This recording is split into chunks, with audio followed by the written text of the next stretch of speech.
Bonsoir, chers fidèles téléspectateurs d'Alafia TV. Et comme d'habitude, le week-end, ce samedi, vous allez bénéficier d'un nouveau débat, un débat politique qui sera essentiellement consacré à deux sujets importants, à savoir les conclusions de la table ronde sur les assises nationales de la refondation et sur la mise en place de l'organe unique de gestion des élections. On parlera également des relations diplomatiques entre le Mali et la France, des tensions toujours en cours qui ne baissent pas. De toute façon, nous allons en discuter avec trois invités importants, à savoir Albadja Diko, que nous recevons sur ce plateau. Albadja Diko, je rappelle que vous êtes le chargé de communication de la CEMAS, la coordination des mouvements, associations et sympathisants de l'imam Mahmoud Diko. Effectivement. Bonsoir, M. Maïga. Merci et bienvenue. Merci beaucoup. Ensuite, nous avons sur ce plateau Dora Cheikh Diarra. Dora Cheikh Diarra, il est le secrétaire à l'organisation du parti Sadi, un parti très bien connu au Mali. Et donc, merci d'avoir accepté notre invitation. Merci Maïga. Je dis bonsoir à tous les téléspectateurs de l'Alafia. Et je suis vraiment très heureux d'être cet après-midi avec vous pour échanger autour de ces sujets vraiment intéressants. Voilà, merci beaucoup. Et nous avons également sur ce plateau Badi Haïdara. Badi Haïdara est le secrétaire politique du mouvement politique Mali Renaissance. Il est statisticien. Et donc, merci beaucoup d'avoir accepté notre invitation, Badi Haïdara. Merci pour l'invitation et merci à tous les techniciens de la chaîne pour ce travail. Alors, on va commencer rapidement ce numéro d'Alafia Hebdo. Donc, bienvenue sur le canal 235. Et aujourd'hui, nous allons essentiellement parler des assises nationales de la refondation. Que pensent nos chers invités? Et comme vous le savez tous, c'est désormais connu, la phase finale des assises nationales de la refondation se tiendra du 15 au 21 novembre 2021. Alors, on va commencer par la CEMAS. La CEMAS qui, me semble, la CEMAS a participé à la table ronde sur les assises nationales de la refondation. Pourtant, la CEMAS était connue pour ses prises de position contre le processus transitoire, contre, à un moment donné, le CNSP, qui n'existe plus aujourd'hui. Pourquoi vous avez décidé de participer à cette table ronde-là et au processus de transition du coup? Merci vraiment pour la question. Mais avant, je souhaiterais vraiment que vous me permettiez de souhaiter prompt rétablissement à nos militaires malades qui ont été blessés avant-hier. Et surtout, souhaiter également présenter mes condoléances à la famille de ces différents militaires tombés sur le champ de l'honneur. Maintenant, la position de la CEMAS par rapport à la transition a été toujours claire. La transition, c'est un bébé de la CEMAS. La CEMAS est initiateur du mouvement M5. Cependant, la CEMAS ne participe pas à la transition. Pour autant, nous sommes des Maliens. Donc, nous jouons un rôle de sentinelle. Et les nombreux communiqués que la CEMAS a eu à publier, en fonction des actes posés par la transition, l'attestent aisément. Maintenant, la CEMAS a répondu à l'invitation du ministre en charge de la refondation pour la table ronde qu'ils ont organisée pour l'avant-projet des assises. Des TDR. Des TDR, voilà. La CEMAS a pris part, mais la CEMAS a répondu à l'invitation. La CEMAS, quand on nous appelle, on vient.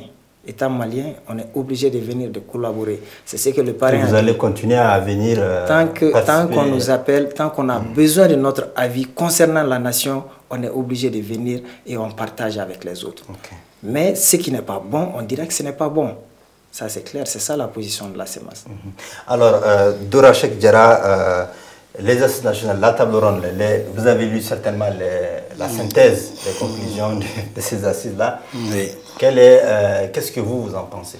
D'abord, il faut préciser que le parti Sadi ne participera pas aux assises, donc n'a pas participé aux différentes tables rondes qui ont été organisées pour définir les termes de référence de ces assises qui s'annoncent. Donc, les raisons sont multiples, mais nous allons retenir 3 bonnes raisons pour lesquelles le parti SADI a décidé de ne pas participer. La première raison, nous pensons que c'est un gâchis.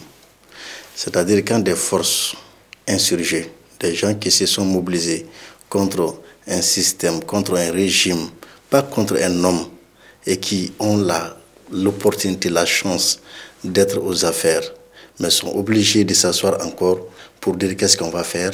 On est obligé de se demander pourquoi vous vous êtes bien mobilisé contre cet homme-là, contre ce système-là. Moi, c'est clair pour nous. Les Maliens se sont mobilisés avec des doléances pour défendre des idéaux. Ces idéaux-là sont bien connus.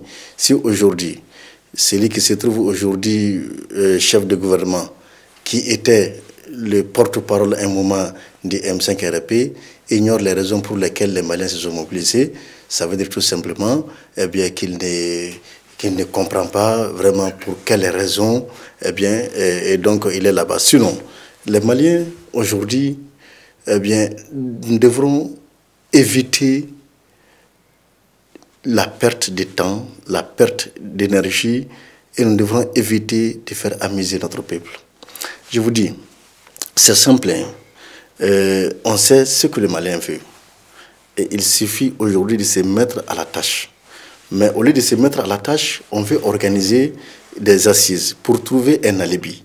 Un alibi à quoi? Un alibi à un projet, à un agenda qui va être dévoilé au grand jour. Parce qu'on est en train de nous dire, les Maliens vont s'asseoir, ils vont décider de ce qui va être fait, des questions aujourd'hui qui normalement avaient été déjà prises en charge par ce qu'ils ont appelé concertation nationale. Et je vais vous dire, Maïga, nous devrons faire énormément attention. Moi, j'ai toujours dit, le peuple, on peut le tromper pendant un temps. On peut tromper une partie du peuple pendant tout le temps. Mais personne ne peut tromper tous les peuples tout le temps. Ce n'est pas possible. Okay. Et donc, j'ai fini par quoi? J'ai fini par dire que notre gros souci des assises nationales, c'est que le Premier ministre nous dit que les conclusions des assises seront exécutoires. Et les gens préfèrent se référer à quoi? Ils préfèrent se référer aux concertations, à la conférence nationale de 1991. À la conférence nationale, quand on partait à la conférence nationale, on avait déjà suspendu la Constitution. On veut organiser des assises pour trouver un autre contrat, un contrat social, pour que les Maliens puissent définir ensemble qu'est-ce qu'ils vont faire, pendant qu'il y a déjà un contrat qui est en vigueur. On va revenir sur la question du caractère exécutoire, tout ça là. Voilà, donc le parti SADI, nous avons vu sur les réseaux sociaux des déclarations, des listes. Le parti SADI ne participe pas au processus. Voilà, il n'a pas participé aux différentes tables rondes qui ont été organisées voilà, pour définir les termes. Alors, Badi Aïdara, est-ce que vous pensez que c'est une perte de temps d'aller vers ces assises-là? Bonjour, comme mon co-débatteur, j'aimerais souhaiter mes condoléances à nos militaires qui sont tombés au front, ainsi qu'à leurs familles. Le courage qu'ils ont de faire cette activité, de donner sa vie pour le Mali, c'est un courage qui n'est pas donné à tout le monde et nous leur serons éternellement redevables à cela. Une fois cela étant dit, nous avons participé aux concertations post-coup d'État. Et nous avons participé aux tables rondes de la semaine. Mali Renaissance. Oui, Mali Renaissance, en tant que mouvement Mali Renaissance. Je pense que nous avons été les premiers à appeler à la refondation avant même le Premier ministre. Nous avons dit qu'il faut faire une refondation. Donc, la refondation est pertinente, très pertinente. De ce fait, pour aller à une refondation, il faut commencer par des assises. Et nous sommes pour l'avènement de la 4e République. Cela se fera par des assises. S'il faut faire 2, 3, 4 assises, 10 assises pour arriver à cela, nous sommes cohérents avec notre objectif. Nous voulons l'avènement d'une nouvelle République, quels que soient les moyens, bien sûr, dans la concertation et dans le dialogue. Tous les autres détails nous importent peu. Vous pensez que les élections constituent un détail? Un détail, oui. Ok. Alors, est-ce que Al-Badia Diko, vous partagez le point de vue de Dora et de Badi Diallo concernant ces assises? vous vous retrouvez dans quelle posture tout de suite? Maintenant, je me retrouve un peu dans les deux. Avec Badi, je me retrouve pratiquement avec lui, mais on ne va pas se laisser aller. C'est bon de se concerter, oui, c'est bon de se concerter, mais il est bon également de se dire certaines vérités. Il ne faut pas être totalement... Est-ce que ce ne serait pas une mascarade comme le prétend J'en viens. Justement, non, j'en viens. Si vous me laissez aller au fond de mes idées, on va se comprendre là-dessus. Par rapport à ce que Dora a dit, je crois que le Mali actuellement est carrément différent du Mali de 1991. Donc il faut forcément revoir la constitution même du Mali. Donc les situations ne sont pas comparatives, ce n'est pas la même chose. Il y a beaucoup d'autres choses qu'il faut intégrer. Et cela ne peut pas aller sans assise nationale, sans concertation entre tous les Maliens. Et nous, on ne peut pas tourner dos à quelqu'un qui t'appelle pour venir parler de ton pays. Surtout, c'est ce que notre parrain nous a tout le temps recommandé. Votre parrain, je rappelle, c'est l'imam Mahmoud Dicko. Écoutez tout le monde, allez-y chercher tout le monde, ensemble parler et travailler autour du Mali.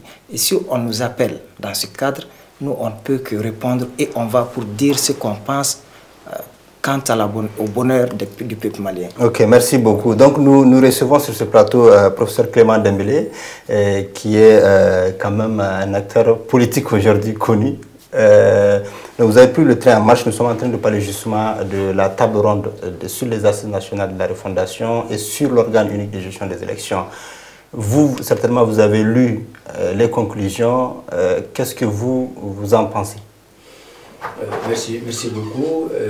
En fait, le problème, c'est que le problème du Mali, c'est qu'on reprend toujours les mêmes erreurs pour commettre toujours les mêmes problèmes. Et on ne fait que repousser le problème en faisant croire que les choses vont aller mieux, alors que c'est de l'heure, ce n'est pas vrai. Le problème, c'est que, quel que soit ce qu'on va faire aujourd'hui, les assises nationales, c'est votre première question, on ne sortira pas du cadre du dialogue national inclusif, du dialogue de la conférence d'entente. On va répéter la même chose. Le problème du Mali est connu par tout le monde. Autour de cette table, tout le monde sait que le problème d'eau, le problème d'électricité, c'est le problème de route, c'est le problème d'école. Tout le monde sait que c'est le problème de la bonne gouvernance, c'est le problème d'insécurité. La solution, tout le monde le sait. Il faut aujourd'hui un plan de relance économique sur le fondement du pays, que l'agriculture, l'élevage et la pêche. Les problèmes sont connus. Les problèmes sont connus, la solution elle est connue. C'est un problème de volonté politique. Donc on va sortir encore 2,5 milliards pour faire croire aux Maliens qu'on s'est réunis, on s'est mis d'accord. Qui vont participer à ces assises? D'abord, ça sera un truc masqué qui font, mais ce n'est pas tous les Maliens qui vont faire les assises. Masqué, pourquoi? Masqué parce qu'en réalité, quand on prend le dialogue national inclusif, la conclusion, on prend les recommandations de la conférence d'entente, c'est impossible aujourd'hui de trouver un autre problème qui n'est pas évoqué dans ces rapports. C'est impossible, à moins qu'on invente un autre Mali. Maintenant, la question qui se pose, est-ce que tous les Maliens vont aller aux assises? Ce n'est pas vrai, ce n'est pas tous les Maliens. Même dans les villes où on va faire les assises, il y a le paysan qui ne viendra pas. Ce sont des gens qui vont venir parce qu'ils ont certainement, etc. Ils sont invités. C'est une promesse gouvernementale quand même oui, mais on a eu des promesses gouvernementales depuis, à caractère décentralisé. Depuis 1991, on est dans ces genres de promesses qui n'ont jamais été tenues. Il faut qu'à un moment, nous les Maliens, on se regarde dans les yeux, on se dit, bon, il faut aujourd'hui qu'on arrête de se mentir, qu'on arrête de mentir aux autres. Et la dernière chose que je voulais évoquer en ce qui concerne ces assises, c'est bien beau de faire des assises, c'est bien beau de dire qu'on va faire des assises, même si on met ça entre guillemets, c'est bien beau de faire croire aux gens qu'on va parler entre nous Maliens pour la refondation. On va faire les assises à Kidal, on va faire les assises à Soki, on va faire les assises à Kolongo, on va faire les assises à Djabali. Où est-ce qu'on va faire les assises avec qui, avec quel Malien, et qui aura la possibilité de dire quoi si on ne pense pas que ce sera la même chose que le dialogue national inclusif, dont les conclusions sont déjà tirées. À la fin, on va voir, et moi je peux lancer le défi à qui veut l'entendre. Le défi, c'est qu'on va avoir le dialogue national inclusif assise avec le dialogue couplé à la conférence d'entente, le même résultat qui va faire le même effet. Faire croire aux Maliens que ça va aller mieux, c'est la grenouille dans la marmite. Ça chauffe en attendant que ça sorte. C'est tout. Alors on va parler ensuite de cette autorité indépendante de gestion des élections Dora Diarra. C'est une autorité qui sera apparemment, qui aura une durée de 7 ans non renouvelable. et qui sera, on l'espère bien, indépendante. Vous, est-ce que vous voyez la pertinence de la création d'une telle autorité? Je vais vous dire quelque chose. Vraiment, on est en train de distraire le peuple malien. On est en train de distraire le peuple. Tout ça, tous ces mouvements, c'était pour des revendications bien claires. Et les solutions sont connues de tous. Mais malheureusement, ces revendications, c'est quoi? Après avoir privé le peuple du Mali de tous les droits humains, le peuple a été privé de l'éducation, de la santé. Le peuple a été privé de tous les droits humains, je vais vous le dire. Livré à lui-même face à l'insécurité.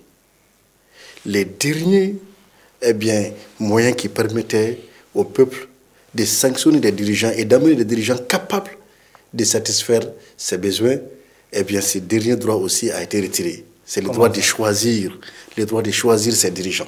Et si le peuple décide et le peuple est sorti. Le peuple est sorti. Le peuple est sorti. Je vous dis, je sais ce que je suis en train de dire. Peut-être qu'on va en parler. Vous savez, avec ce nouveau porte-parole du gouvernement-là, ces gens, je ne sais pas, qui se permettent de faire des déclarations, souvent des déclarations par rapport à des questions qui sont quand même classées secret défense. Je me demande vraiment comment est-ce que nous allons faire une république. Et quand ce sont ces mêmes-là que nous parlent de refondation, franchement, c'est sérieux.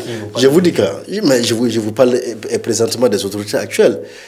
Aujourd'hui, comme nous allons en parler, toutes les déclarations que vous allez retrouver dans la presse, que ce soit les médias sociaux, radio, télévision, et sur les réseaux sociaux, les gens se permettent de faire des déclarations au nom des ministres, de faire des déclarations au nom du gouvernement, de faire des déclarations même au nom du président de la transition. Mais ces mêmes-là existent. Les chargés de communication existent. Les porte-paroles existent. C'est avec ces nouveaux porte-paroles-là, on pense qu'on va pouvoir jouer avec les peuples indéfiniment. Mais je vous dis, ce n'est pas possible parce que le Mali, le monde même maintenant, ce n'est pas comme les années 94 et 80. Aujourd'hui, avec les moyens de communication, aujourd'hui, avec tout ce dont nous disposons, ce n'est pas possible. Organe unique de gestion, prolongation des délais de la transition. Voici en réalité les objectifs stratégiques des organisateurs des assises nationales. Est-ce que l'organe, ce n'était pas déjà une demande? Non, je vous en prie. Je vous en prie. C'est la réponse. Non, je vous en prie. Ce n'est pas la même chose.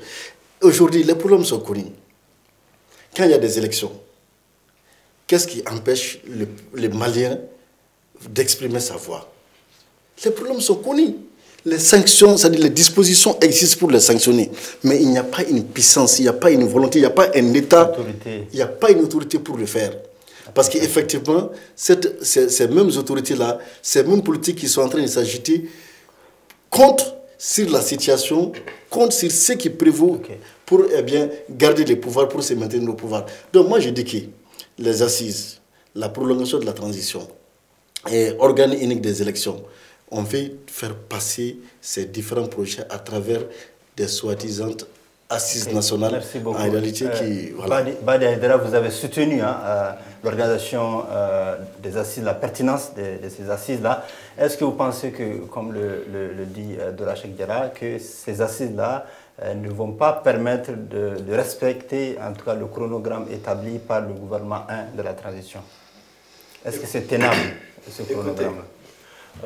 Nous apprécions les personnes qui cultivent la cohérence, qui la font grandir et qui la font progresser. En ce qui concerne le délai ou des prétextes pour prolonger, nous n'allons pas nous dédier au mouvement Mali Renaissance. Nous avons assisté aux concertations post-coup d'État. Nous avons dit qu'il fallait 3 ans. Donc ne comptez pas sur nous aujourd'hui pour parler du délai. Premier point. Deuxième point, les uns et les autres, notamment le professeur Clément, ont dit ici, les problèmes sont connus, ils ont cité un certain nombre de problèmes, l'eau, l'accès à l'eau, l'économie, il faut un plan de relance. Et que nous le savons tous. Moi, je ne partage pas ce constat. Nous ne situons pas les problèmes au même niveau. Ce que vous dites, ce sont les conséquences. La cause, c'est l'inadéquation de notre structure institutionnelle et sociale avec nos pratiques et nos valeurs qui gouverne les gens. C'est quoi? Quels sont les éléments? Quand on dit que rien ne sera dit qui n'a pas été dit au dialogue national, aux différentes concertations, c'est qu'on n'a pas compris c'est quoi la refondation. Avons-nous défini ou essayé de redéfinir une fois dans ce pays depuis 1991 la forme de l'État? Avons-nous remis en cause la présence d'un président ou pas? Avons-nous remis en cause l'Assemblée nationale dans sa forme actuelle? Avons-nous réfléchi une fois pour dire si il faut enlever l'Assemblée? Avons-nous réfléchi si il faut un Sénat ou pas? Avons-nous réfléchi sur les hautes collectivités? La refondation, c'est redéfinir notre pays. Redéfinir les valeurs sociétales, les péchés cardinaux, les valeurs cardinales sur lesquelles on se base. C'est de ça que découle de la manière dont on veut se faire gouverner. Les différents dialogues qui ont eu lieu, oui. J'y ai participé. J'ai participé à la table ronde précédente. Tout ce qui a eu lieu au Mali, c'est des discussions d'opérette, c'est des discussions de bar. Nous voulons, pour une fois pour toutes, ça, je m'adresse aux autorités qui organisent ces assises, qui vont organiser ces assises, élevons le niveau du débat. Donnons-nous le moyen de tout redéfinir dans ce pays. Nous avons un certain nombre de propositions. Le niveau du débat n'était pas élevé au dialogue national? Absolument pas, ni dans les tables rondes qu'on a. Et quelle sera la particularité Je ne sais pas ce qu'elle sera, mais je peux dire ce que je souhaite qu'elle soit. On veut discuter de tout. Faut-il un président? Les problèmes que le président crée, le statut de président crée, les crispations, les blocages institutionnels que ça crée, nous voyons leurs manifestations. Par exemple? On ne peut pas remettre des sujets critiques à la volonté d'un seul homme. Alors, pour comprendre ce que je dis, il faut suivre notre réflexion. C'est des réflexions que nous faisons depuis des années et des années. Nous avons même créé une association pour réfléchir sur la 4e République. La fonction de président crée un problème. La manière de gouverner le pays, la répartition de pouvoir crée un problème. Au législateur? Non, ça s'ouvre dans un débat. Après, si vous voulez que j'expose notre réflexion, il va falloir toute une émission pour qu'on puisse dire quelle architecture nous entrevoyons. Donc, pour revenir à l'organe unique, je finis sur l'organe unique. Pour revenir à l'organe unique, c'est une demande du DNI. Ça n'aurait pas été une demande du DNI, on aurait voulu que ça soit. Mais nous voulons aller au-delà de ça. Si on réforme tout le pays, de facto, on réformera ses aspects électoraux. Ok, merci beaucoup. Alors, Albadja Diko, oui. Je reviens vers vous pour vous demander. Alors, le ministre de la Refondation dit clairement que c'est acté. Les conclusions de ces assises auront un caractère exécutoire et un caractère décentralisé. Vous, quelle est votre perception de ce caractère exécutoire-là? Parce que vous avez participé à la table ronde. Bien sûr qu'on a participé. Et quand je lis pratiquement les recommandations, ça reflète pratiquement ce qui a été dit en atelier par les uns et les autres. Maintenant, je reste dubitatif quant à la mise en œuvre efficiente, correcte et transparente. Avec les politiques, il faut faire très attention. Mais si réellement ils veulent mettre en œuvre les recommandations issues de cette table ronde, je pense que le peuple va adhérer parce que ça prend en compte les aspirations. C'est juste pour valider les TDR, les assises auront lieu, mais les conclusions de ces assises-là, oui. Il est déjà acté que les conclusions auront un caractère, les recommandations auront un caractère exécutoire. Ça veut dire que le nouveau gouvernement qui va arriver, en tout cas démocratiquement élu, va appliquer ces recommandations-là. Oui, ces recommandations pour le moment n'auront de valeur que à partir de ces assises qu'on va faire. C'est à partir de ces assises qu'on pourra donner vraiment une valeur légitime et juridique aux recommandations issues de la table ronde. C'est pourquoi moi je pense qu'il faut être là-bas pour dire je suis d'accord ou je ne suis pas d'accord. Maintenant, la prorogation de la durée de la transition dont Dora fait allusion par rapport aux assises. Nous, on n'a jamais accepté la prorogation de la durée de la transition. On a toujours dit qu'il faut respecter les délais. Respecter les délais de la transition, c'est respecter sa parole donnée face à la communauté internationale. C'est donner une valeur, une crédibilité à la parole que nous, notre parrain, a donnée à la CEDEAO. Si jamais les assises décident, par exemple, maintenant, je viens. Albadja, rapidement, oui. Si jamais les assises décident que bon voilà, la durée de la transition sera prorogée. Vous allez vous retirer ou bien vous allez continuer? Le moment venu à la CEMAS, on ne prend pas de décision unilatéralement. Le moment venu, on va décider. Mais ce que nous on sait, on demande aux autorités de respecter la durée de la transition. Le moment venu, c'est le peuple qui doit décider. Merci beaucoup. Si prorogation il y a, comment on va le faire, avec qui on va le faire. Au niveau des assises. Non, je dis le peuple malien dans son ensemble. Il y aura un référendum. Exactement. Okay. Il y aura un référendum pour... Nous, on pense comme ça. Parce qu'on ne peut pas se substituer également au peuple. Tout à fait. Voilà. Professeur Clément Dembélé, ce caractère exécutoire-là, est-ce que pour vous ça a un sens? Mais vous savez, quand on a fait la conférence nationale en 1992, c'était exécutoire. Quand on a fait la conférence d'entente, c'était exécutoire. Quand on a fait le dialogue national inclusif, c'est exécutoire. Je venais juste... oui, c'était toujours exécutoire. Ça, il faut bien lire les rapports, c'est toujours exécutoire. Ça a toujours été dit. Ça a toujours été dit et ce n'est pas une invention, ce n'est pas nouveau. Voilà. C'est pas nouveau. Non, ce n'est pas nouveau du tout. Okay. Vous savez, on n'invente pas la roue. Hein. Okay. Et je vais revenir sur l'organe unique de gestion, qui n'est pas non plus une invention qui existe dans plein d'autres pays, qui a créé des problèmes parce que les gens pensent que la démocratie, ce sont les élections, c'est la façon de faire les élections qui constitue la démocratie, ce n'est pas l'élection. Et moi, je vais revenir. Et je promets à mon frère, votre plus grande déception de votre vie, si vous pensez que, en temps matériel donné pendant les fameuses assises, que tout ce que vous pensez, que vous promettez devant le peuple malien, qu'il aura lieu. Qu'on va faire des réformes institutionnelles, des réformes politiques, on va donner de la pluie et du beau temps à tous les Maliens, etc., que le Mali sera refondé, toutes les valeurs morales seront révisées, etc. Vous êtes très jeune, vous avez une belle carrière devant vous, je ne pense pas que vous devez tenir un tel propos devant l'histoire et dire que tout ça, ça sera fait. Maintenant, je ferme cette parenthèse. Moi, je l'ai dit, les choses sont aussi simples que ça. Je vous promets que tout ce qu'on va dire, à part peut-être prolonger la transition, dont je ne suis pas contre, et je l'assume, dont je ne suis pas contre. Parce qu'aujourd'hui, si on veut vraiment faire toutes les réformes qu'on veut, le délai qu'on a donné, j'ai été le premier Malien à dire, entre guillemets, maintenant j'ai arrêté. Non, je l'ai dit depuis Soumbanda, je ne sais pas si vous l'avez dit, c'est possible qu'on ait deux, peut-être même plusieurs, mais je l'avais dit dès le départ. C'est-à-dire qu'une semaine après le coup d'État du 18 août, que les délais qu'on va donner à la transition doivent être plus longs. Et après, quand on a donné les 18 mois, j'ai dit que ce n'est pas tenable. Et encore pire, quand mon grand frère Choguel Kokala Maïga, ministre ou Premier ministre, dit qu'il promet de respecter le chronogramme, j'ai été le premier Malien, et ça m'a valu ce que ça m'a valu de dire qu'il a menti. Et je maintiens ça parce qu'il est revenu sur cette déclaration en disant que peut-être qu'ils vont repousser, que les élections n'auront pas lieu. Tout comme tout à l'heure, il vient de déclarer que le Mali et la France sont mariés. Il y a quelques semaines, on était abandonnés en plein vol. Bon, moi, je dis, je veux qu'on dise la vérité. Maintenant, pour revenir à votre caractère exécutoire, mais c'est complètement faux. Les assises, ce n'est pas une loi. Les assises, ce sont des recommandations.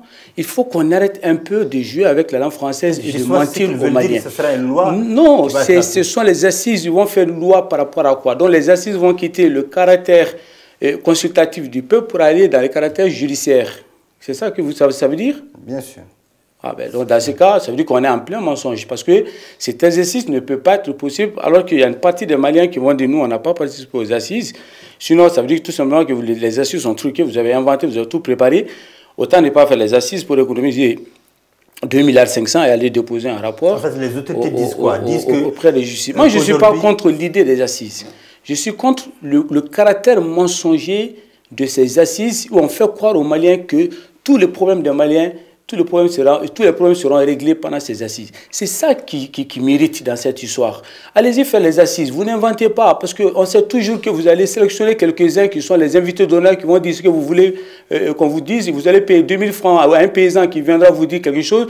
Vous allez payer peut-être 3000 francs à Clément qui va vous dire ce que vous voulez entendre et vous allez faire un rapport. Le mouvement a reçu, c'est moi qui parle. À mon nom, je ne participerai pas. Pourquoi? Mais le mouvement participe. Le mouvement peut participer. Moi, je ne suis pas le maître absolu. Est-ce que le mouvement participe actuellement? Pas encore la réponse, mais si le mouvement peut participer, la plateforme peut participer, elle peut participer, je ne suis pas contre. Okay. Je parle de ma personne. Moi, je ne participe pas parce que je trouve que faire les assises, quand tu résumes, ça va durer 10 jours, 15 jours, et penser qu'on invente, on réinvente le Mali, il faut arrêter de mentir. Quand on prend le temps matériel, je prends bien le temps matériel, tu l'étales, tu trouves que le vrai travail des assises, Ça dure maximum 3 semaines. Mais franchement, arrêtons de plaisanter. 3 semaines pour refaire le Mali. 3 semaines, vous êtes en train de dire que en 30 ans, on a mis le Mali dans ce pétrin et vous venez maintenant nous inventer la magie qu'en 3 semaines, on va parler de tous les problèmes du Mali. En 3 semaines, on va trouver la solution à tous les problèmes du Mali. Mais vous étiez où? Est-ce que vous avez besoin encore de 3 semaines pour ça? C'est ça qui n'est pas vrai. Ce n'est pas vrai. Si on veut faire des vraies assises, concerter les Maliens, aller au plus profond du Mali, aller interroger tous les Maliens, c'est déjà la méthodologie, elle n'est pas bien appliquée. Ça prendra le temps que ça prendra. Moi, je ne me mets même pas une limite du temps si on veut refaire vraiment ce Mali-là. Mais qu'on ait consulté tous les Maliens réellement. Parce que les assises doivent reposer sur l'information, la formation, la sensibilisation, la mobilisation. Mais c'est déjà échoué avant. Le bébé est déjà mort. Il y a un avortement de ces rendez-vous avec le peuple malien. Parce que les assises ne vont pas concerner tous les Maliens sur l'ensemble du territoire. Et on va encore nous dire, il y a l'insécurité, bien sûr, il y a l'insécurité, trouvant d'autres méthodes, d'autres moyens. On avait proposé à l'époque, moi j'avais proposé au Premier ministre, que pourquoi vous n'inventez pas, on a des jeunes talentueux au Mali qui peuvent faire ça. Un logiciel qui te permet même de participer aux assises, même dans ta cuisine, si tu es dans un endroit où on ne peut pas te joindre. On dit non, ça coûte très cher. Ça coûte très cher. Le total, c'était à 1,1 milliard. On finit aujourd'hui à 2,5 milliards, mais on va faire les assises que dans les grandes villes, on va inviter les gens. Ça revient à ce qu'on avait quitté à l'époque sur le dialogue national inclusif, qu'on avait invité les gens. Cette fois-ci, on va encore inviter les gens. On va faire des rapports qui peuvent nous faire croire que les assises, les conclusions ne sont pas déjà tirées. Alors, Dora Diarra, il y a des gens rapidement, des acteurs politiques qui demandent, en tout cas aux autres partis politiques, d'élaborer leur projet de société, de prendre en compte ces aspects-là dont parlent les assises nationales. Est-ce que vous partagez au sein du parti SADI cette réflexion? Permettez-moi de dire trois choses. D'abord, ce n'est pas parce que quand on nous invite qu'il faut aller répondre forcément. Quand on sait que ce n'est pas pour aller en réalité et régler les problèmes auxquels les populations sont confrontées. C'est-à-dire que nous sommes des acteurs. Nous nous connaissons depuis bien longtemps. Nous savons déjà qui fait quoi. Donc les mêmes expériences, dans les mêmes conditions provoqueront toujours les mêmes résultats. Et ça c'est un. Deux, ce n'est pas le peuple malien qui a choisi les 18 mois. Lors des concertations, tout le monde sait que les concertations, ce n'était pas démocratique. Tous ceux qui ont participé aux concertations peuvent vraiment en âme et en conscience confirmer qu'elles n'étaient pas démocratiques. Mais qui est parti discuter les recommandations des concertations avec la communauté internationale? C'est eux qui sont allés discuter. Ils ont dit qu'ils peuvent en 18 mois organiser les élections et retourner à l'ordre constitutionnel. C'est eux qui ont dit. S'ils ont promis à la communauté internationale et à leur peuple de régler tous ces problèmes en 18 mois, après 18 mois, ils ne sont pas capables de le faire. Eh bien, une équipe qui échoue, pourquoi continuer à faire confiance à cette équipe? Ce n'est pas parce que moi je suis allé dire 3 mois, 3 ans, 10 ans, ce n'est pas ça, c'est la conclusion qui compte. Donc j'ai dit également aux camarades, Diko, si vous participez au débat, et si vous êtes vraiment démocrate, si la majorité se dégage pour la prolongation de la transition, vous devrez suivre en bon démocrate la position de la majorité. Mais si vous savez déjà que c'est une forfaiture qui est en train d'être organisée, mais malgré tout cela, vous voulez prendre part, vous voulez participer à cette forfaiture-là, vous ne pouvez pas ne pas reconnaître votre responsabilité devant l'histoire. Les assises ne peuvent pas être exécutoires. Elles ne peuvent même pas être exécutoires. Pourquoi? Vous savez pourquoi? Quelqu'un a marché sur ma langue pour dire que les assises, c'est une consultation, il y a des recommandations. Ça, c'est un. Mais elle ne peut pas être exécutoire. Pourquoi? Même les assises qui devraient être exécutoires, en 1992, les conférences nationales, la Constitution avait été suspendue. Et il était question de faire un nouveau contrat social. Mais les conclusions ont été, tout le monde le sait. Même ceux qui n'ont pas eu la chance de participer à ces assises-là, les savent, les conclusions ont été tout simplement transformées. Donc, je vous dis, aujourd'hui, les gens ont un agenda. Leur agenda, c'est quoi? Ils s'en foutent de ce que le nouveau président va faire. Ce n'est pas leur souci. C'est-à-dire que, comme les Bambara le disent là, au lieu de jurer là, ce que tu as déjà fait là, ton passé là, ce que tu as déjà fait là, c'est déjà suffisant pour savoir qui tu es. Tu n'as pas besoin de dire « je jure, je vais faire ceci ». Ceux qui sont aujourd'hui à la gestion de notre transition, entre guillemets, parce que je crois que nous ne sommes pas véritablement dans une transition, ces gens-là, en réalité, ont été déjà vus à l'œuvre. On menti plusieurs fois au peuple malien et continuent aujourd'hui dans les mensonges. Ils veulent se jouer de l'ignorance, de la pauvreté, de la misère du peuple. Mais le réveil là, ça va être brutal. Ça va être brutal.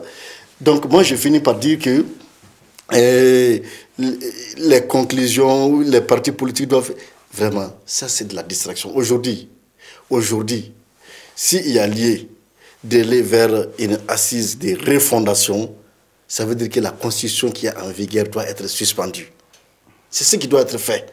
Si cela n'est pas fait, ils n'ont qu'à faire un projet de constitution et proposer au peuple au référendum. Okay. Les gens vont s'exprimer.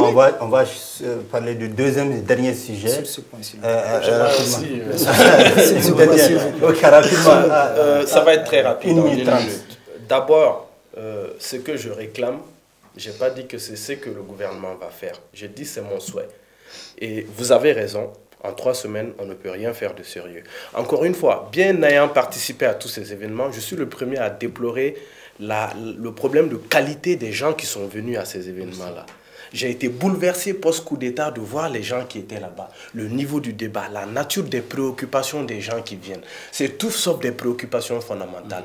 Donc je ne dis pas que ces assises vont réformer, je dis que ces assises, c'est mal parti déjà comment les tables rondes ont été organisées. Moi, la qualité des gens qui sont là-bas, non pas pour dénigrer les gens, donc je n'ai pas dit que les assises vont tout rénover. S'il faut un an, il faut un an. Je partage clairement cela avec vous. J'ai les mêmes griefs que vous sur la nature de l'organisation et le fait que tout le monde ne pourra pas participer. Vous avez parlé d'un aspect technologique. C'est vrai, c'est vrai. On ne peut pas refaire les choses de la même manière. C'est les assises d'une certaine corporation du Mali. Ce n'est pas les assises des Maliennes, mais néanmoins, j'y vais quand même pour porter ces voix-là. Merci beaucoup. Rapidement. Oui, rapidement. Au fait, Dora, j'ai bien dit, quand je dis que je suis dubitatif quant à la mise en œuvre efficiente des recommandations, ça veut dire quelque chose. Ça veut dire quoi? Maintenant, je doute de la bonne foi. Ça, c'est ce que les gens sont dit. Ensuite, quand la démocratie dont vous faites allusion, pour moi, ce n'est même pas une démocratie. Il faut revoir cette démocratie. Parce que cette démocratie, c'est le dictat... Mais cette démocratie, c'est le dictat d'une minorité sur la grande majorité. Il faut revoir cela. Et pour cela, il faut carrément revoir notre constitution. Donc cette démocratie, vraiment, moi je ne prends pas... J'espère que Maïga va me permettre d'intervenir parce que je dois juste dire un mot là-dessus. Le système politique que moi je veux qu'on écoute, on va toujours aller vers les assises de la refondation. Moi je veux, Maïga, si vous le permettez, juste un mot sur ce sujet-là. Rapidement, parce que là... Non, mais je félicite beaucoup mon frère pour sa clairvoyance sur la qualité et la méthodologie des assises. On est tout à fait d'accord là-dessus. Maintenant, je reviens à notre chef Mahmoud Dicko. Mais si vous êtes dubitatif, ne le faites pas. Je ne vous comprends pas là-dessus, que vous doutez de quelque chose, mais vous allez quand même parler de quelque chose. Vous pensez que la pertinence est remise en cause. Mais ne le faites pas. Pourquoi vous voulez répéter les mêmes erreurs sur quelque chose qui ne fonctionne pas et vous allez... Moi, je pense qu'il faut un moment s'assumer et dire que, ben, écoutez, nous, on ne croit pas à ces trucs-là.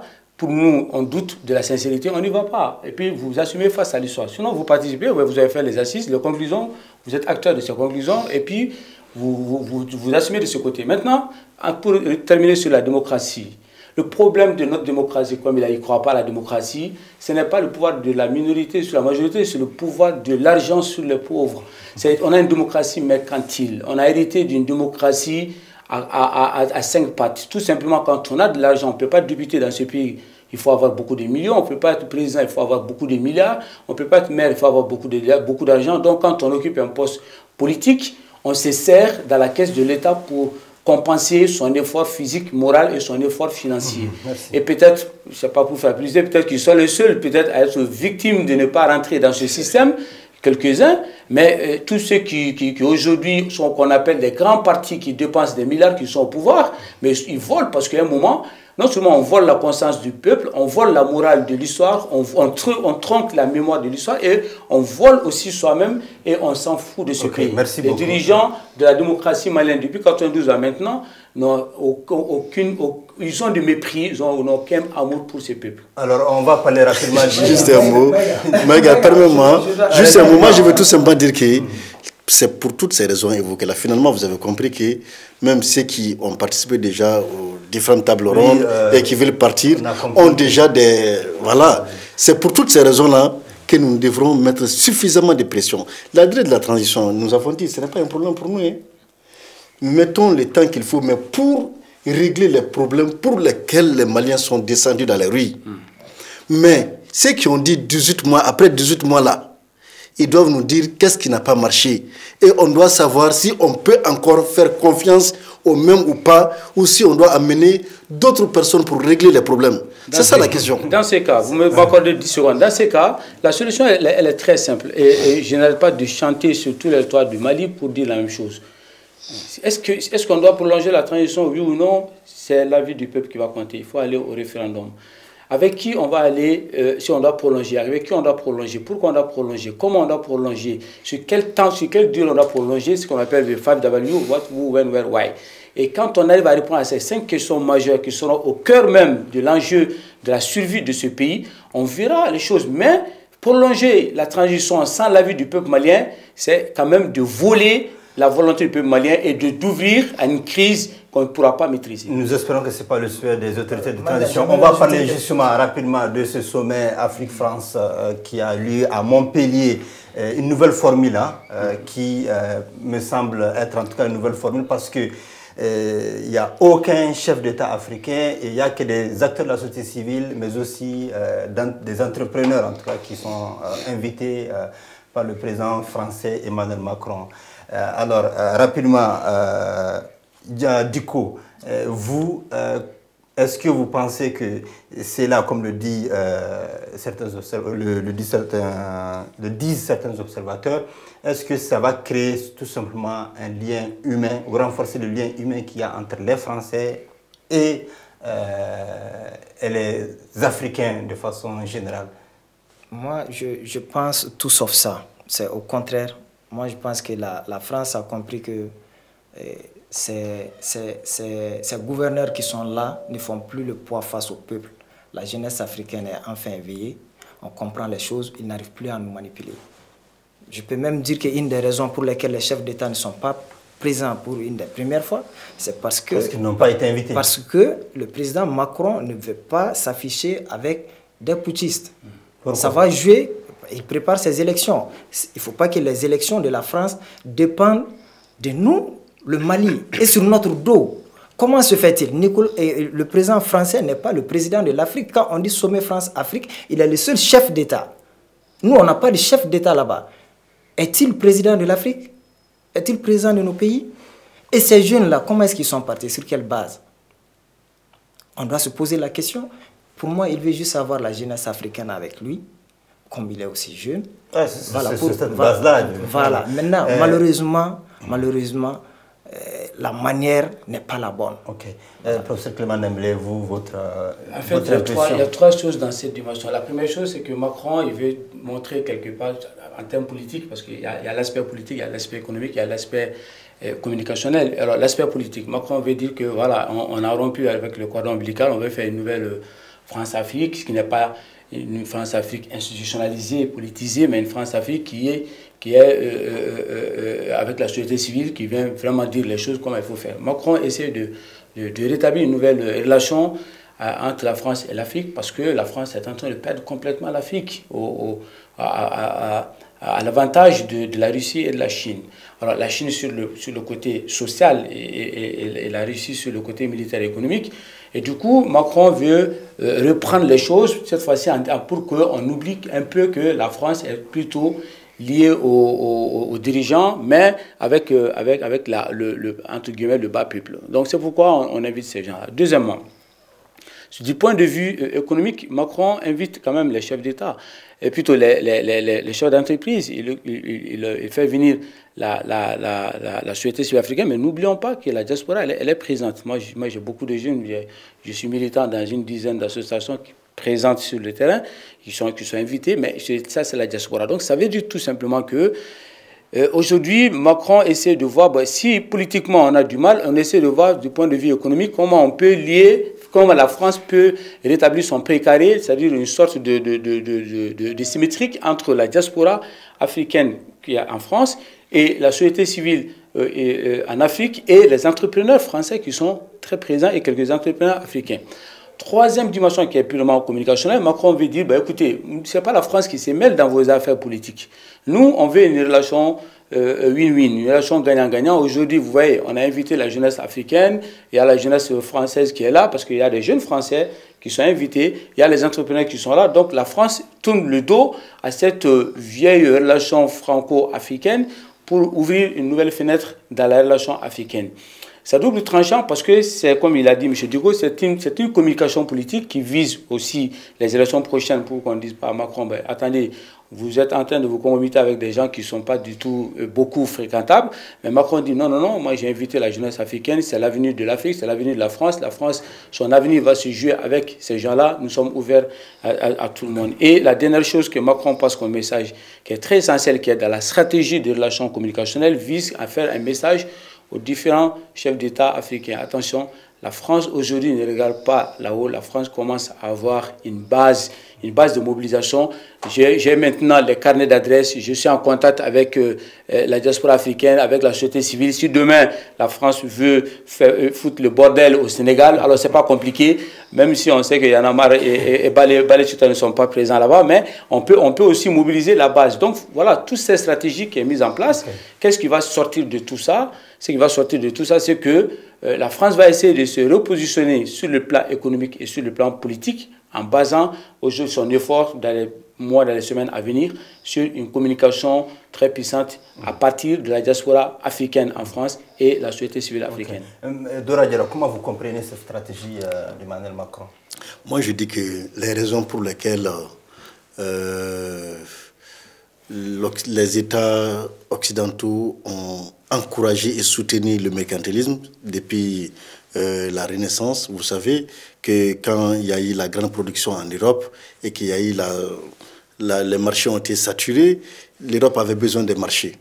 Et pour trouver ces marchés, il fallait traverser la mer, trouver d'autres endroits. C'est ainsi que les États, les gouvernements occidentaux ont commencé à encourager le commerce extérieur. Et finalement, quand les Africains commençaient à comprendre un peu comment cela se passe et poser quelques résistances, ils ont changé la forme. Mais les mêmes intentions, les mêmes intérêts restent. Ils ont changé la forme, ils ont du mercantilisme, ils ont commencé à faire ce qu'on appelle de l'esclavage, jusqu'à maintenant. Aujourd'hui, la nouvelle stratégie de Macron est le président de la République de la France. Il a été élu pour défendre les intérêts de la France. Je me demande pourquoi les Maliens veulent qu'il fasse autre chose. C'est clair, il est là pour défendre les intérêts. Et aujourd'hui, la France, a besoin de garder sa position en Afrique, qui est sérieusement mise à mal.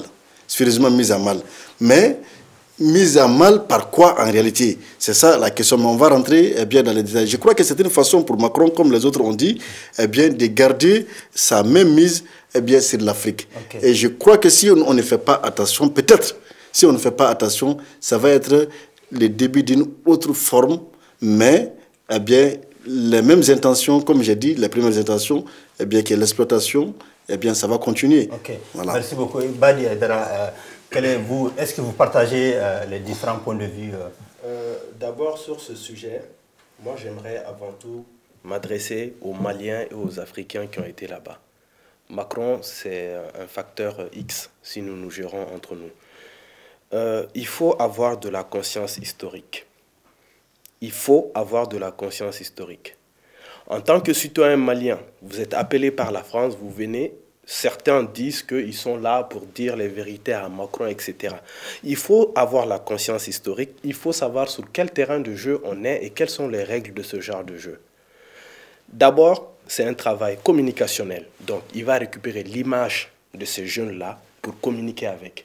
Mais quand cette communication va être contraire à ce qu'eux, ils ont exprimé là-bas, c'est à ce moment-là qu'ils vont se rendre compte qu'ils ont été le dindon de la farce.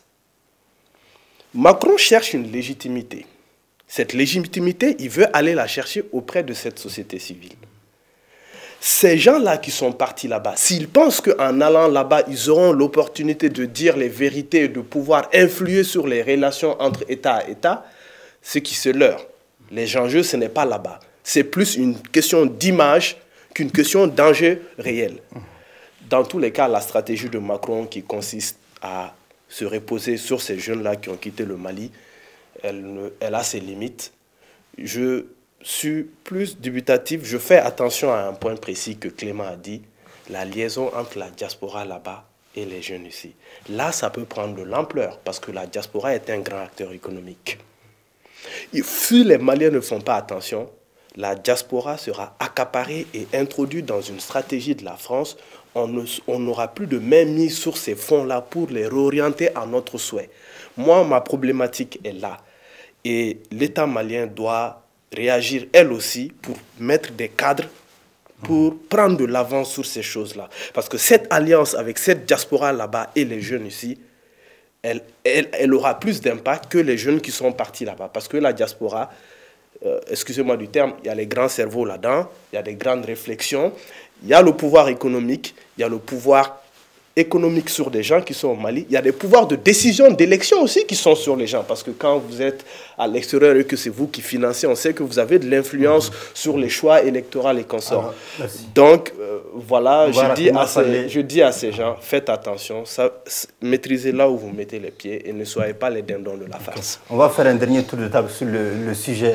Cette crise diplomatique entre la France et le Mali concernant l'arrivée de Wagner et concernant en tout cas la Russie et la France qui semblent ne pas être d'accord sur cette question-là.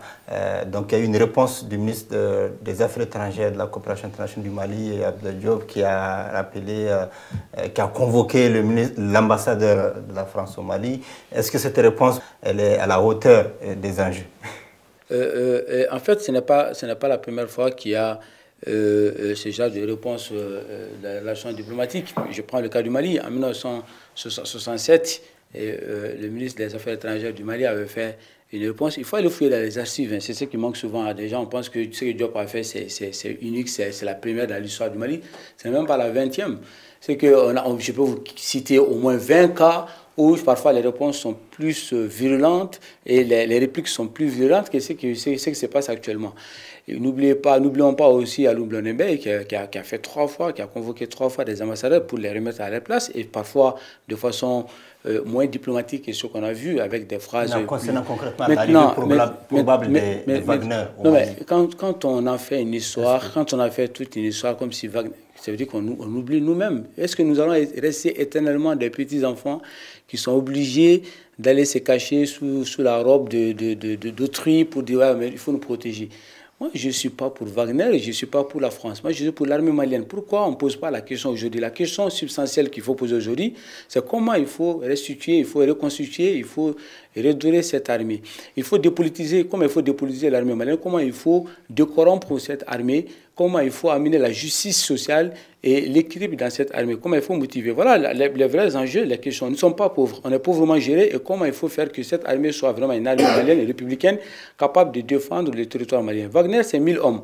1000 hommes divisés par 1 241 000 km². Alors moi, je vous laisse calculer et vous me direz combien de militaires Wagner va sécuriser combien de kilomètres. Je pense que moi, je suis tombé à peu près à 200 km par militaire Wagner. Mais la question n'est même pas là. Sans rentrer dans les caricatures, la question aujourd'hui, c'est que l'armée malienne aujourd'hui a besoin de 3 choses. Elle a besoin d'une motivation. Cette motivation passera par la justice, cette motivation passera par la dépolitisation, par la décorruption. Deuxième chose, l'armée malienne a besoin de la formation. C'est-à-dire qu'il faut qu'on arrête d'être formé par 26 ou 27 pays qui forment aujourd'hui le Mali. Tout le monde est là pour faire son expérience sur l'armée malienne. Il faut sortir de là. Il faut que l'armée malienne ait une doctrine sécuritaire unique qui est adapté à la réalité malienne. Troisième chose, il faut aujourd'hui poser la question d'autosuffisance militaire par les armements. C'est-à-dire comment il faut doter l'armée, les militaires maliens. Quand un soldat malien ne peut tenir que 20 minutes devant les djihadistes, je suis désolé de vous dire ça, mais ça veut dire tout simplement qu'il y a vraiment des grosses questions à poser. Si aujourd'hui on se plaint en disant que la France nous a laissé nous abandonner en plein vol et qu'on va courir de la Wagner parce que nous avons oublié nous-mêmes. Moi, je suis dans le patriotisme assumé. Je suis malien, malieno-malien. Le problème malien est malien, la solution elle est malienne. Il faut que nous nous levons nous-mêmes pour régler notre problème. Pour terminer cela, c'est que Choguel Kogramega a dit dans la crise, il a dit les choses. Ce qu'il a dit, c'est la réalité malienne. Alors, ce qui se passe derrière, c'est qu'il n'y a pas de suivi. On ne s'assume pas. Parce qu'aujourd'hui, j'ai entendu Choguel dire que le Mali et la France sont mariés, c'est le mariage. Et dans le mariage, il peut y avoir souvent des incompréhensions, que ce n'est pas un divorce, on ne va jamais se séparer. Donc, je pense que Choguel a pris le cola de notre mariage, qu'il a maintenant mâché. Je ferme cette plaisanterie pour dire que, sérieusement, il faut qu'aujourd'hui, on oublie la Russie. Il faut qu'aujourd'hui, on prépare le départ de la France parce que la France ne va pas rester éternellement ici. Ça ne nous arrange pas. Ça n'arrange pas les Français. Nous, on ne veut pas qu'ils restent ici. Aujourd'hui, on ne veut pas que la Russie vienne parce que nous n'avons pas l'expérience de la Russie ici. On est en train de se baser sur l'expérience d'ailleurs et que parfois qui ne sont pas vraiment des expériences concluantes. Aujourd'hui, moi, je suis pro-armée malienne et je reste pro-armée malienne. Et la solution, c'est de lutter contre la corruption de l'armée malienne, contre la politisation, contre le clanisme de l'armée malienne et contre le mensonge des officiers supérieurs du Mali et l'incompétence des gens qui sont gradés dans le salon. Ça, c'est la réalité. Vous partagez le point de vue de Clément. Moi, je dis que... Est-ce que la solution est endogène? Moi, je prends le Premier ministre vraiment sur ce que lui-même a dit. Il dit qu'il n'est pas au courant de ces dossiers-là. Il dit qu'il n'est pas au courant. Il l'a dit à plusieurs occasions. Donc, je pense que... Il a aussi dit qu'ils ont diversifié nos relations. Ils veulent diversifier les relations. D'accord, oui. Moi, je ne suis pas un expert en communication. Je ne suis pas un expert en communication, mais je sais que souvent, on dit des choses pour que les gens pensent vraiment à ce qu'ils veulent penser. On sait qu'aujourd'hui, il y a un sentiment anti-français qui a été suffisamment développé dans notre pays. Et donc, on veut amener l'opinion à croire que nous qui sommes aujourd'hui à la gestion de la transition, nous sommes en train de travailler pour rompre avec la France. C'est du populisme. Bon, moi, je ne vais pas à ce niveau-là, mais je suis en train de dire que je ne vais pas me permettre de commenter des rumeurs. Ceux qui ont parlé ne sont pas des porte-parole du gouvernement, ne sont pas des porte-parole du ministère de la Défense. Le ministre de la Défense n'a pas dit... Et maintenant, si on veut parler de coopération militaire entre le Mali et la Russie, il y a déjà une coopération militaire entre le Mali et la Russie. Il y a déjà une coopération militaire. La Russie a offert des munitions. Il y a déjà une coopération militaire entre nos deux pays. Maintenant, ceux qui parlent des sociétés de sécurité privées ne sont pas en train de nous parler de coopération État-État. Maintenant, si dans les démarches, comme les autorités elles-mêmes n'ont pas parlé, si dans les démarches, elles ont démenti. Je dis, non, elles n'ont pas démenti, mais quand on te pose la question, tu dis, tu ne sais pas. C'est ce qu'on appelle, moi je n'ai pas envie d'utiliser certains termes, mais je dis que c'est ce qu'on appelle la manipulation. Affirmer sans affirmer, nier sans nier. Et donc, tu amènes ton interlocuteur, la cible, à consommer ce qu'elle veut consommer. Et les gens sont dans cette situation-là. Heureusement que nous avons été vaccinés contre tout cela. Mais je veux dire quoi? Oui, c'est vrai, heureusement. Je veux dire qu'il y a déjà une coopération. J'ai dit, Modibo Keïta, quand il voulait faire partir l'armée française, il n'a eu besoin que de 2 minutes et quelques secondes pour le faire. Professeur Djonkouda Traoré, quand il voulait demander l'intervention militaire, il n'a fait qu'écrire une lettre. Aujourd'hui, si les autorités maliennes, Bakouna a été clair, il dit si demain on nous demande de partir, on va partir. Si les gens pensent qu'ils n'ont plus besoin de l'armée française et que nous sommes suffisamment prêts, donc rentrez chez vous. Maintenant, on a envoyé une lettre à l'armée, au gouvernement de la Fédération de Russie, qui ne veut pas nous aider. C'est pourquoi nous avons fait... Est-ce que la Russie a les non, moyens de j'ai supporter dit, non, moi je ne vais même pas à ce niveau-là. On a fait une demande d'intervention hein, à l'armée russe qui ne veut pas venir. Donc nous sommes obligés maintenant de tourner vers des sociétés de sécurité privée. En ce moment-là, on va faire ces débats-là. Okay. Mais moi, je dis aujourd'hui, la vraie situation aujourd'hui, c'est quoi? C'est que notre armée, depuis belle lurette, a été mise dans l'armoire. L'armée a été mise dans l'armoire. Aujourd'hui, il faut sortir l'armée de l'armoire. L'armée sur le terrain, quand même, en tout cas dans certaines... Quand je dis dans l'armoire, je ne vais pas...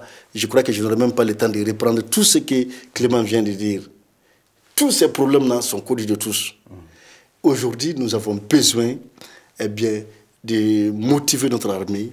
Nous avons besoin d'avoir des militaires qui croient. Mais les militaires ne croiront jamais, n'accepteront jamais de faire le sacrifice ultime quand ils ne sont pas convaincus qu'il y a une autorité politique qui est capable d'aller à la frontière de la vie et de la mort pour la nation. C'est clair. Okay, aujourd'hui, sur tous les fronts, les Maliens sont en train de reculer. Sur tous les fronts. Ce n'est pas seulement la fuite au combat, hein, c'est le combat armé. Il y a tellement de combats, les enseignants en fuite, tout le monde est en fuite. Effectivement, pourquoi? Parce que l'exemple doit être donné à un autre niveau. Cet exemple-là, non, je vous en prie, cet exemple-là n'est pas donné. Donc moi, je dis aujourd'hui, bien on veut faire un pays ou bien on veut continuer dans la plaisanterie. Si on continue dans la plaisanterie, je vous le jure, ça va être sérieux. Parce qu'il y a certains qui pensent être à l'abri des problèmes. Mais ils se trompent, hein? Ils se trompent. Donc nous devons être au sérieux, vraiment. Nous devons être au sérieux. En 2012, l'armée a expliqué clairement aux gens qu'il n'y a pas un besoin d'hommes. Il n'y a pas un besoin d'hommes. Il y a quel besoin? De logistique, il y a des besoins. Et des milliards ont été sortis pour pallier à ces problèmes-là. Bon, c'est vrai qu'aujourd'hui, on est en train de dire, on est en train de parler de beaucoup de choses. Bon, moi, je ne crois pas à la justice des spectacles. Moi, je crois à des faits concrets. Tel a été interpellé, moi, je ne crois pas à ça. Je crois à des faits concrets. Je pense que nous devrons aller au-delà de tout cela. Okay, merci. Bon, je finis par dire quoi? Je finis par dire que là où les populations arrivent à s'organiser, donc ce n'est pas ça notre volonté, pour résister, pour se défendre.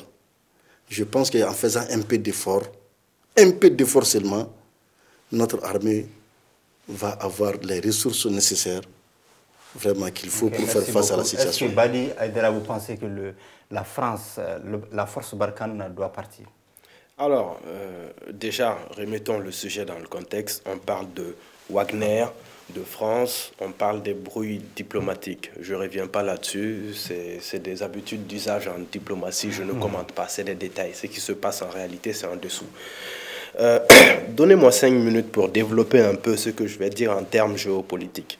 C'est mon domaine, c'est un domaine que j'apprécie, que je pratique depuis très très longtemps. Il faut comprendre que la guerre au Mali se joue à plusieurs niveaux. Il y a le niveau militaire, purement militaire, donc faire un plan de réforme complet de notre armée. C'est-à-dire analyser le problème, voir la nature du conflit, adapter l'organisation de l'armée. Pour ça, il faut lutter contre tous les fléaux qui ont été cités ici. Ça, c'est le premier niveau du combat. Le deuxième niveau, il est international. Vous n'êtes pas sans oublier que le monde est gouverné par 5 pays. Si aucun de ces pays n'est avec vous, vous serez on fera de vous ce que vous ne voulez pas. Si aujourd'hui, le Mali dit, la France part, pour X raisons, la France arrive à obtenir un vote au Conseil de sécurité de l'ONU pour venir soi-disant protéger les Touaregs au nord, c'est vous qui allez vous opposer? C'est vous qui allez vous opposer? Qui va s'opposer ici? Qui est écouté là-bas? Même le Mali n'est pas écouté là-bas. Il faut forcément, les 5 membres qui ont le veto, un pays doit être forcément proche d'un de ces membres-là.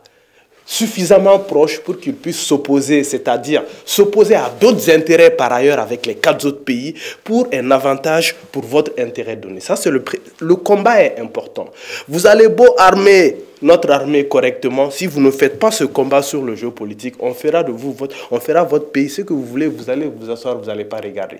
J'en veux pour preuve la Syrie. Mon co-débatteur a dit tout à l'heure que comme la Russie ne veut pas intervenir, encore une fois, laissez-moi dire, comme on n'a pas pu obtenir un accord. Je n'ai même pas dit ça. Vous avez dit qu'à défaut...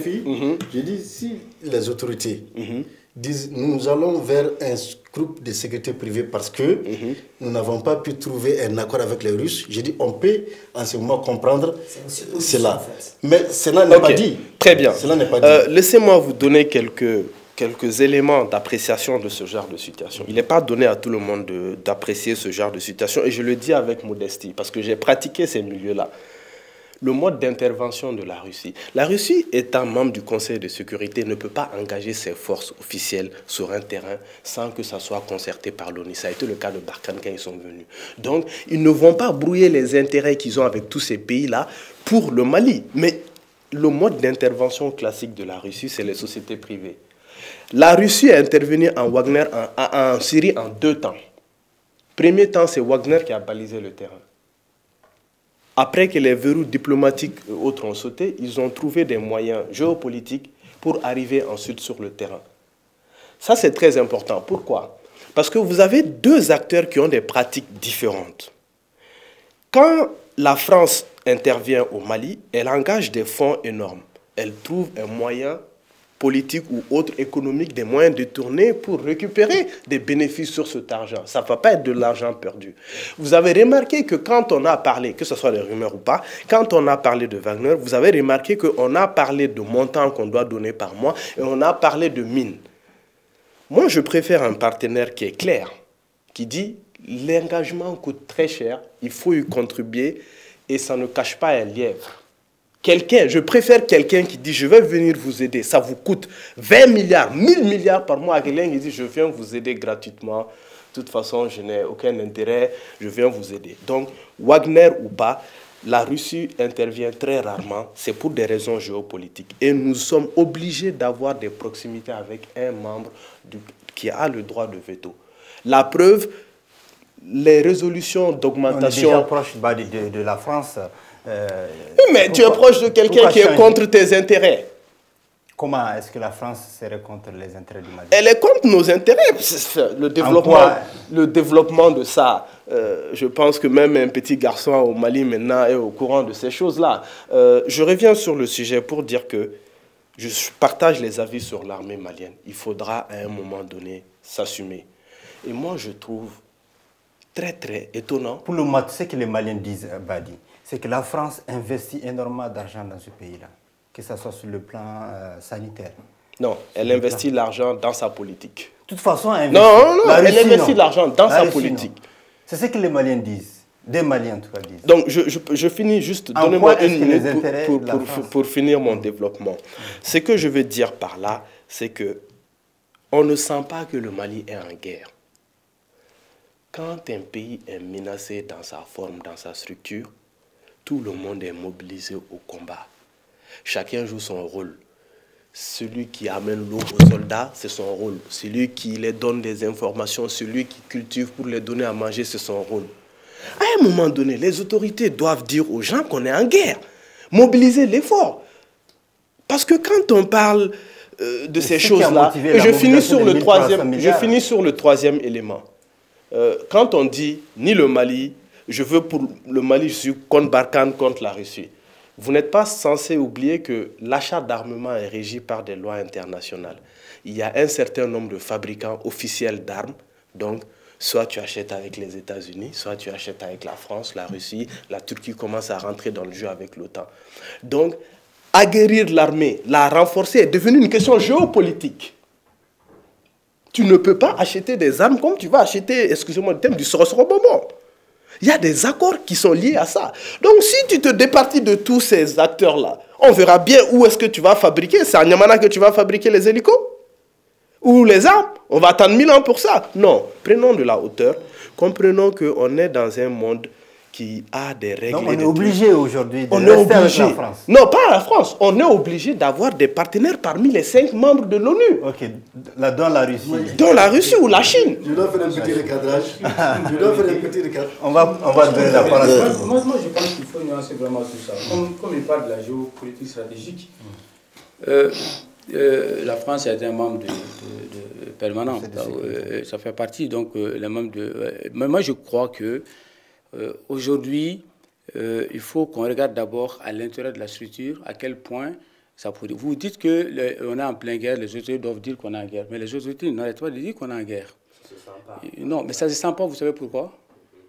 Parce que le Malien ne croit plus à l'État malien. Le Malien n'aime plus l'État malien. Parce que le Malien n'a plus d'espoir sur l'État malien. Parce que les dirigeants maliens sont des voleurs, sont des menteurs, sont des tricheurs. Ils sont là pour eux-mêmes. Et qui va se sacrifier quand on dit que le Pentade regarde toujours celle qui les guide? On a beau dire aux jeunes militaires d'aller se faire tuer. Moi, j'ai perdu un neveu il y a juste 48 heures. Vous savez, il venait de finir sa formation 6 mois. Pendant que les enfants des nantis, les papus, les mimis sont à Bamako, ils ont fini, ils doivent aller en Belgique pour faire une formation militaire. C'est injustice qui est dedans, mais qui va aller se sacrifier? Quand vous savez que quand vous êtes mort dans l'armée malienne, votre femme est obligée de faire des choses indécentes pour subvenir aux besoins de vos enfants, parce qu'il y a des hauts gradés qui sont en train de détourner l'argent des primes, qui va se sacrifier. Voilà la question existentielle, la question essentielle, la substance même qu'on doit poser aujourd'hui, et imposer cette volonté du peuple à nos dirigeants, qu'ils soient politiques, qu'ils soient militaires, pour dire à un moment, si on est en guerre, qu'est-ce que les généraux foutent à Bamako? Si on est en guerre, tous ces colonels majeurs à Bamako, qu'est-ce qu'ils font? Pourquoi ils sont dans les bureaux climatisés? Voilà les questions que vous, les jeunes, que vous devez poser. Que vous devez vous lever pour ça, au lieu de dire finalement, mais on a un gars, personne ne bougera parce que vous ne faites pas votre travail. Et là, je vous interpelle directement sur le plateau. Vous ne faites pas votre travail en tant que jeune, de dire à des millions de jeunes qui peuvent vous écouter, qui sont influencés par votre charisme, votre personnalité, vous ne vous assumez pas et vous pensez que c'est parce qu'on va dire qu'on a une guerre. Et au niveau des Nations Unies, c'est très loin. On est juste à Nyono, à Kolongo, à Souké. Les Nations Unies, c'est très loin en géostratégie. Moi, ma géostratégie, c'est Kolokani, c'est Banamba, où on ne peut pas aller. Et pourquoi on ne peut pas aller? Personne ne donnera de l'eau à quelqu'un qui est corrompu. Personne ne donnera de l'eau quand ton père et ta mère ont été emprisonnés injustement. Qui va soutenir qui? Quand on est dans un état de déliquescence totale, voilà la réalité de ce pays. Acceptons de regarder cette réalité en face et disons que nous sommes en train de supporter lâchement des dirigeants corrompus dans ces pays, qu'il faut aller en avant. Et le sursaut patriotique est imposé à la volonté morale de tous ceux qui veulent sauver le Mali. Pas de façon verbale, mais dans l'action, dans la rigueur. Merci beaucoup, Clément. Je veux dire rapidement à Haïdara que nous n'avons pas besoin d'être un expert en relations internationales ou en géopolitique pour comprendre certaines choses. C'est-à-dire que je veux dire que c'est plus complexe. Je veux dire s'il vous plaît, c'est clair quoi. D'abord, il faudrait qu'on comprenne que les autorités elles-mêmes disent qu'elles ignorent totalement cette affaire-là, qu'elles ne sont pas au courant. Je ne comprends pas tous ces efforts, toute cette gymnastique de Haïdara d'essayer de nous convaincre que c'est la stratégie pour la Russie désormais d'intervenir dans des pays. Je ne comprends pas. S'il vous plaît, moi je ne comprends pas. Les autorités nous disent qu'elles ne sont pas au courant. Non, je vous en prie. Ça c'est clair. Okay. J'ai dit Maïga pour finir. Ce que les gens doivent comprendre, Maïga, et qui tarde à venir malheureusement, surtout dans les milieux intellectuels, c'est quoi? C'est que on ne doit pas accepter être victime du déreçu. Ces discours-là, je l'ai entendu à plusieurs niveaux. Okay. J'ai fini par quoi? J'ai fini par dire que tant que les autorités ne nous diront pas qu'elles ont fait appel, malheureusement pour moi, 60 ans après l'indépendance, c'est une honte pour nous autres. Moi, je suis anti-impérialiste. Pour moi, l'impérialisme, quelle que soit sa forme, quelle que soit sa nationalité, moi, je suis anti-impérialiste. Mais je suis d'accord que les États peuvent coopérer. Si les autorités nous disent que c'est comme ça, on a demandé l'intervention parce qu'actuellement, c'est pour telle ou telle raison, on pense que c'est nécessaire. On a demandé l'intervention et ça, c'est la première étape. On va suivre. Pourquoi se faire porte-parole des autorités? Pourquoi briller pendant que la chèvre est déjà présente? Je ne comprends même pas. Mais je pense que tout simplement, que beaucoup d'entre nous, même parmi des intellectuels, sont victimes d'idées reçues. Ils reçoivent des idées et ils se mettent à les développer comme ça. Combien de pays ont pu vaincre le terrorisme? Beaucoup. Il y a une idée reçue. Non, beaucoup de pays ont pu vaincre le terrorisme. Aujourd'hui, on a eu la chance, on nous parle de Turquie. Ils nous parlent de Turquie aujourd'hui qui fabrique des armes. On nous parle de certains pays qui ne sont pas membres du Conseil de sécurité, qui arrivent à se maintenir, à se mettre en sécurité, qui produisent des armes qui sont en train d'aller vers une souveraineté militaire. Mais qu'est-ce qui nous empêche aujourd'hui de créer des conditions pour aller vers ça? Donc je crois que les autorités vraiment doivent cesser de nous faire amuser. Le peuple malien est comme un peuple qui est en train de se noyer. Quand quelqu'un est sur le point de se noyer, il est prêt à accepter toutes les aides. Nous comprenons bel et bien cela. Mais qu'on ne se foute pas de la misère de notre peuple. Parce que tôt ou tard, le peuple va finir par comprendre et en ce moment, ça va être compliqué. Okay, merci beaucoup. Rapidement, un dernier mot sur la question. Moi, je pense que sur la question, on essaye de nous balloter dans une perfidie diplomatique. Sinon, moi, je pense que les autorités ont clairement dit que c'est des rumeurs. Et en responsable, moi, je pense qu'on ne peut pas se prononcer concrètement sur ces rumeurs. Le Mali doit avoir au moins la possibilité de négocier avec n'importe quel État. Ça, c'est mon point de vue. Mais tout en comptant d'abord sur notre armée. On peut chercher maintenant des appuis aériens, s'ils le disent, des armements et autres, ailleurs. Mais on doit compter sur notre armée. Et si réellement ils ont fait appel à des gens, mais il faut que quand même le peuple soit au courant de ce qui va se passer. Parce qu'ils vont nous engager tous. Ils vont nous engager tous dans quelque chose. Il ne faut pas qu'on soit engagé dans quelque chose dont on ignore carrément le contour. Le tenant et les aboutissants. Merci beaucoup. Ce qui me fait à ce débat, à cet échange qui a été très très intéressant, je l'espère pour vous, chers téléspectateurs. C'était donc un numéro spécial d'Alafia Hebdo qui a traité essentiellement des questions sur les assises nationales de la refondation et l'organe unique de gestion des élections, mais également du sommet Afrique-France et des relations diplomatiques entre le Mali et la France. Donc nous avons reçu sur ce plateau Albadja Diko, qui est le chargé de communication de la CMAS, la coordination des mouvements, associations et sympathisants de l'imam Mahmoud Diko. Merci d'avoir accepté notre invitation. Merci beaucoup, M. Maïga. Nous avons également reçu sur ce plateau le professeur Clément Dembélé, qui est un acteur de la société civile aujourd'hui, et un acteur politique également. Merci beaucoup. Merci infiniment d'être là. Merci pour l'invitation. Voilà, nous avons également sur ce plateau Dora Cheikh Diarra, qui est le secrétaire de l'organisation du parti Sadi. Dora Cheikh Diarra, ce n'est pas la première fois que vous avez accepté notre invitation. J'espère que ça sera aussi renouvelé. Non, sans faute. Voilà, merci beaucoup Badi Aïdara, qui était aussi une fois là sur ce plateau de Alafia Hebdo.